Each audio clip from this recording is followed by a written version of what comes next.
નમસ્કાર દર્શક મિત્રો, સ્વાગત છે આપનું જીટીપીએલ જૂનાગઢ ન્યૂઝમાં। સૌપ્રથમ આજના મુખ્ય સમાચાર। જૂનાગઢ લોકસભા બેઠક ઉપર કોંગ્રેસે હીરાભાઈ જોટવાને મેદાને ઉતાર્યા। આહિર અગ્રણીનું ગીર સોમનાથ જિલ્લામાં મોટું રહ્યું છે યોગદાન। જૂનાગઢના શાકભાજી યાર્ડમાં મહારાષ્ટ્રની હાફૂસ કેરીનું આગમન। કેસર માટે હજુ 1 મહિનો જોવી પડશે રાહ।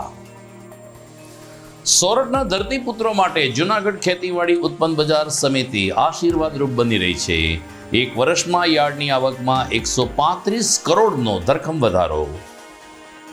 અને જીએસટી કચેરીના આસિસ્ટન્ટ કમિશનર ₹12,000ની લાંચ લેતા રંગે હાથ ઝડપાયા।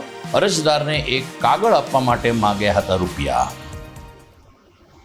આ તમામ સમાચાર આપણે વિસ્તારથી જોઈએ તે પહેલા લઈએ એક બ્રેક।